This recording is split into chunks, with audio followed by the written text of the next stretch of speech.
हम इस वीडियो में अभी जानने वाले हैं घनाभ के बारे में सारी चीज़ें। इससे पिछली वीडियो में हमने आपको बताया था घन के बारे में टोटल नॉलेज।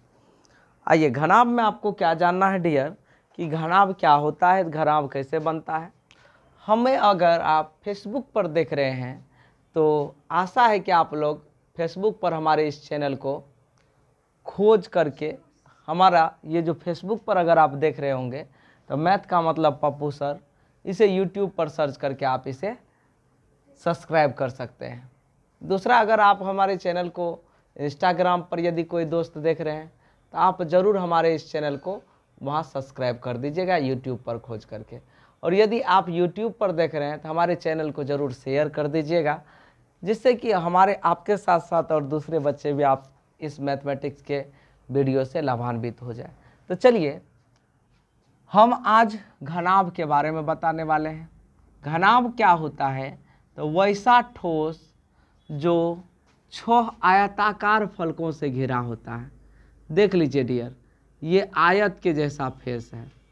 अगर कोई आकृति 6 आयताकार फलक से घिरा हुआ हो, ये जो फलक है इस आकृति का, ये 6 फलक आयत के जैसा है। डियर, ये 6 फलक कैसा है, आयत के जैसा। आप इस फलक को देखिए, आप इस फलक को देखिए, ये फलक, आप इस फलक को देखिए, आप इस फलक को देखिए, ये आयत के जैसा है। आप बाहर से इस फलक को देख लीजिए,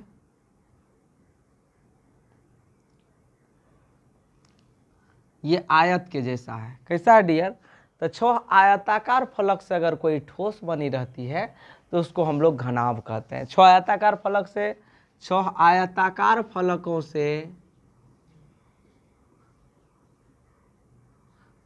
से घिरी ठोस, वैसा ठोस जो 6 आयताकार फलकों से घिरी हो, घनाभ कहलाती है। घनाभ कहलाती है।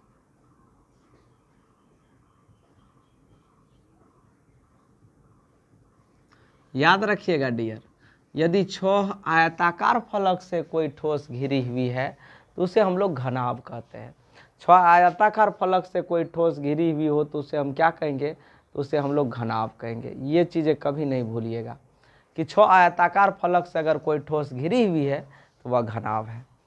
घनाभ में यहाँ पर देख लीजिए, जैसे हम इसमें सारी चीज़ें बताए थे पिछली वीडियो में, सेम घनाभ में 6 फलक होते हैं। कितना फलक होता है डियर घनाभ में, तो 1 फलक, 2 फलक, 3 फलक, 4 फलक, 5 फलक, 6 फलक। घनाभ आप किसी डब्बा को देखिए, बिस्किट का जो डब्बा होता है, आप उसके सभी फेस को गिनिए, 1 फेस और दूसरा फेस, तीसरा फेस, चौथा फेस, 5वां फेस, 6ठा फेस, ये सारा फेस क्या हो गया, क्या हो गया, घनाभ के टोटल फेस हो गए।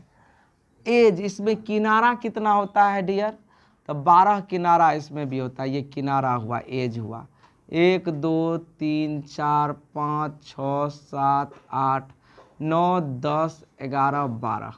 आपको हम देख करके टोटल गिन करके बता दिए। और शीर्ष इसमें कितना होता है, 1 2 3 4 5 6 7 8 शीर्ष। कितना शीर्ष होगा डियर, 8 शीर्ष होगा। अगर CSA का अर्थ पूछे तो वह वक्र पृष्ठीय क्षेत्रफल होता है, कर्व सरफेस एरिया होता है CSA का मतलब। और TSA का मतलब कोई पूछे तो ये होता है टोटल सरफेस एरिया। TSA क्या होता है डियर, टोटल सरफेस एरिया। और V1 क्या होता है, हाँ, V1 क्या होता है, वॉल्यूम। V1 क्या होता है डियर, वॉल्यूम। और विकर्ण को हम लोग अंग्रेजी में डायगोनल कहते हैं, D। तो अब ध्यान दीजिए, घनाभ का CSA क्या होने वाला है, तो 6 जो इसके फलक हैं उसमें 4 फलक बाहरी हैं। घनाभ में 4 फलक क्या है, बाहरी फलक है। तो 4 बाहरी फलक को आप जब देखते हैं,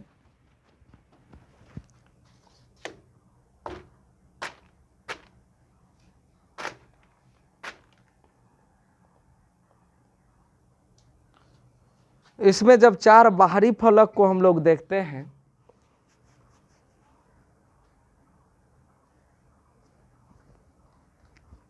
इसमें जब चार बाहरी फलक को देखते हैं डियर, तो चारों बाहरी फलक कैसा है, आयत के जैसा है।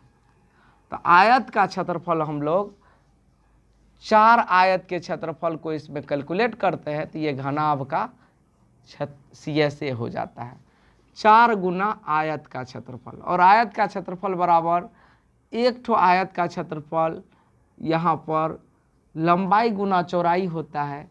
लेकिन एक बात आपको ध्यान देना है, यहाँ पर 4 आयत में एक आयत ये हुआ जिसमें लंबाई, इसका लंबाई L है और चौड़ाई इस आयत के लिए H है। इस आयत के लिए चौड़ाई कितना है, H है। अब चलिए इधर से भी अगर जोड़ा जाए तो लंबाई L है और चौड़ाई इसके लिए H है। अगर हम उधर से इस आकृति की चर्चा करें, इस आकृति, तो लंबाई इसके लिए B हो गया। लंबाई क्या हो गया इसके लिए, B। आप जानते हैं ना डियर, घनाभ में लंबाई, चौड़ाई और ऊंचाई तीनों बातें होती है। तो घनाभ की लंबाई ये हो गया लंबाई, चौड़ाई ये हो गया B, चौड़ाई ये हो गया B और ऊंचाई ये हो गया H। तो आप चारों फलक में लंबाई चौड़ाई अलग अलग देखेंगे।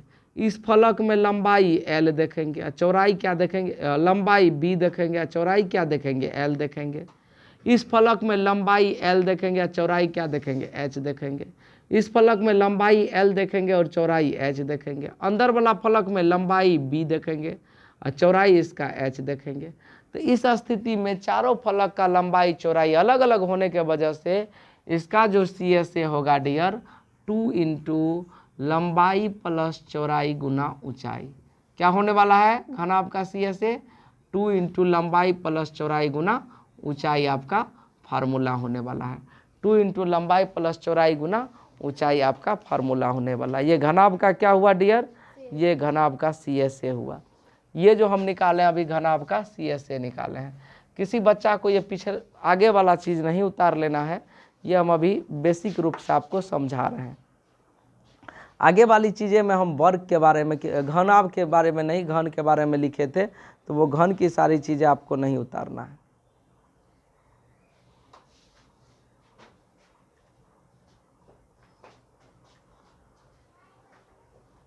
फिर आगे देखा जाए डियर, घनाभ का TSA क्या होने वाला है। घनाभ का संपूर्ण पृष्ठीय क्षेत्रफल मतलब TSA। घनाभ का संपूर्ण पृष्ठीय क्षेत्रफल मीन्स TSA। और घनाभ का जब संपूर्ण पृष्ठीय क्षेत्रफल निकालने चलेंगे तो कुछ ज़्यादा इधर उधर नहीं देखना पड़ेगा। हम केवल क्या देखेंगे, 6 फलक का जो है क्षेत्रफल को जोड़ देंगे। तो 6 फलक में 6 फलक के क्षेत्रफल को जोड़ेंगे तो यहाँ पर हो जाएगा 2 इंटू लंबाई गुना चौड़ाई जोड़ चौड़ाई गुना ऊंचाई जोड़ लंबाई गुना ऊंचाई। क्या होने वाला है 6 फलक का क्षेत्रफल। हाँ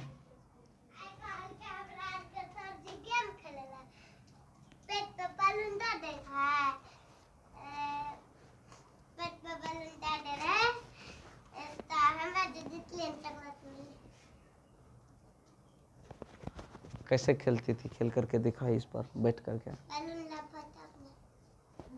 बैलून समझ लो तुम ही है एक ठो बैलून।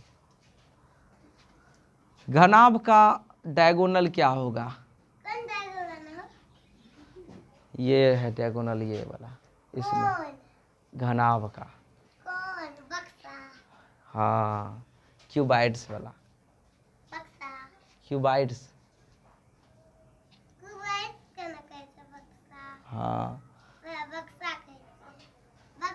हाँ।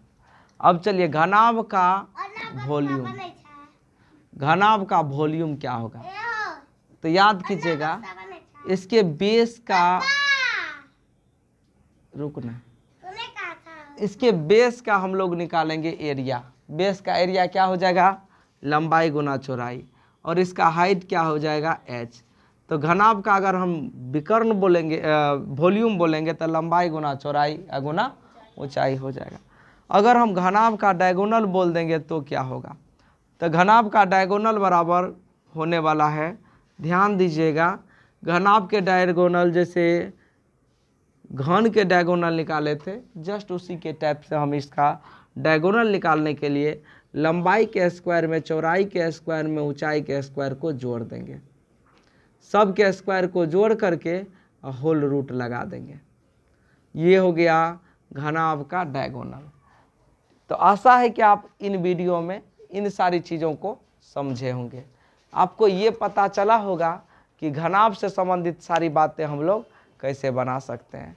अगर आप हमारे चैनल में इसको व्हाट्सएप पर देख रहे, फेसबुक पर देख रहे हैं या हमारे चैनल को इंस्टाग्राम पर देख रहे हैं, तो हमारा निवेदन है कि आप हमारे चैनल को यूट्यूब पर मैथ का मतलब पप्पू सर लिख कर सर्च कर सकते हैं और वहाँ पर आपको ये सारी चीज़ें कई वीडियो में इस टाइप की आसान भाषा में बताई गई है, आप उसको फिर से रीओपन करके पढ़ सकते हैं। ओके, फिर मिलते हैं अगले वीडियो में, तब तक के लिए दीजिए पप्पू सर को विदा।